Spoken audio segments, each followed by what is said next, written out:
Good morning and welcome to another session of Searching Through Scripture. I'm Father Terry at St. David's Anglican Church in Welland, Ontario, and I'm so very happy that you could be with us today as we read through Bible passages and apply them to our everyday lives. Today, because we are in the season of Lent, I've chosen to talk about St. Matthew's Gospel, chapters 4, verse 1 through 11. And it's interesting for me because I chose this passage because we're in Lent, and also because I think as we are going through our current times, we can identify with what it means to be in the wilderness and what it means to be tempted from time to time in our lives, and how important it is that we consider God first and foremost in the way that we respond to those temptations. For me, what's interesting in Matthew's Gospel as we read it, that between chapters 3 verses 1 and chapter 4 verses 16, what we have here is Jesus being presented in a way that shows us how he himself prepared for his own ministry as he walked through Israel and the surrounding countryside. It also, and I think this point is most important, is that Jesus is presented by Matthew as the Spirit-filled Son and, secondly, servant of God.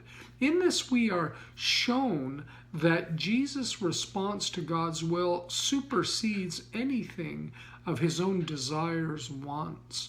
And this second point is, as I said, very important because it speaks to the very nature of who Christ is and what he has come to do on earth and how he serves not only God, but all of God's creation.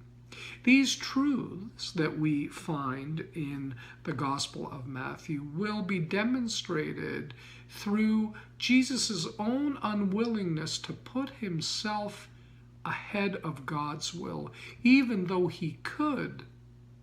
And so what I'd like to do now is read through these passages, and so we can see what it is that Jesus is telling us as he gives us a glimpse into the way we are to respond to God's needs and God's wants and will for us. So let's begin. Again, Matthew chapter 4, verse 1 to 11. Then Jesus was led by the Spirit into the wilderness to be tempted by the devil. After fasting 40 days and 40 nights, he was hungry.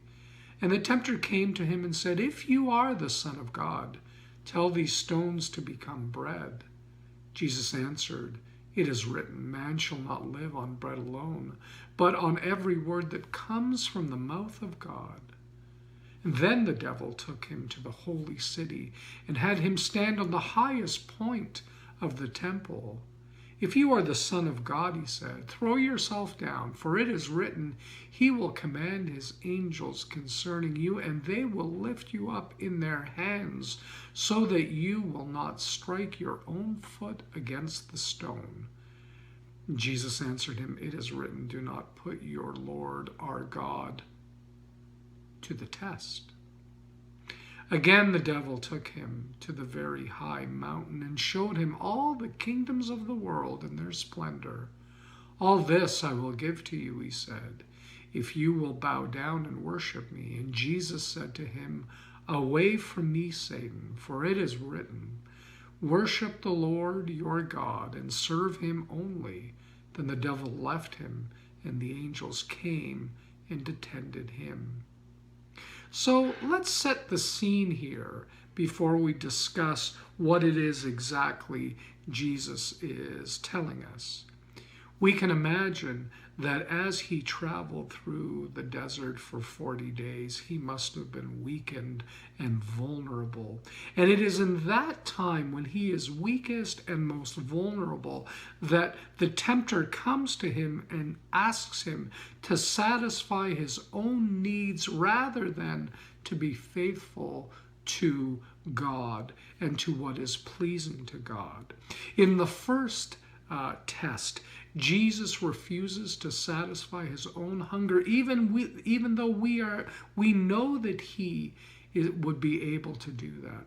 And isn't it interesting that Jesus, who clearly at that point in time must have been hungry, chooses not to do what he could have easily done. And we know he could have easily done it because later on in the gospel we see Jesus quenching the thirst and hunger of others. So again, we have this example of Jesus as the servant, Jesus as a servant Son of God. Secondly, by rejecting Satan's offer to jump from the pinnacle or highest point of the temple, Jesus shows us that he will not take shortcuts in order to demonstrate God's power on earth and to establish God's authority on earth. Indeed, Jesus needs to go forth and to go out into the countrysides, into the cities, and to meet with people, meet with disciples, and do God's work in order to demonstrate the authority of the Son of God on earth. That's very important. Through preaching and through healing and through the ministry that he did, Jesus leaves behind examples over and over again for us to follow as disciples of Christ. And finally, Jesus shows us that serving God means doing the will of God, even if it means sacrificing oneself, even if it means, in the case of Jesus, traveling to the cross. Here, ultimately, Jesus demonstrates for us what it means to be a true servant of God, to give yourself fully in order to fulfill the will of God and to please him. Now, what I want us to think about here as we travel through this period of Lent, this season of Lent, is, are there times in our own lives when we are tempted, and in particular when we are most vulnerable? And do we have the ability or desire to respond in a way that would be pleasing to God, that puts God's will for us ahead of our own needs and desires, immediate needs and desires?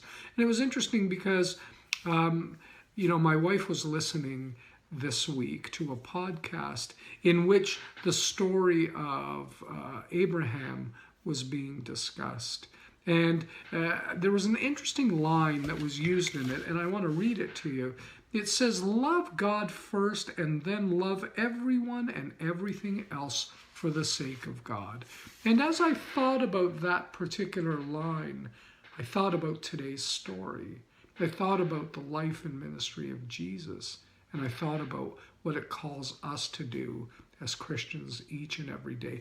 What kind of a wonderful world would this be if we put the needs and wants of others and treated them in the way that God would want us to? How wonderful would that be, and how changed would the world in which we live actually be if we could do things in a way that radiated that love that God has for all of his creation, all of his people, and that we witness through the ministry and unselfish servitude of Jesus Christ, who came on earth, who was divine and chose to give up his life in order to serve others.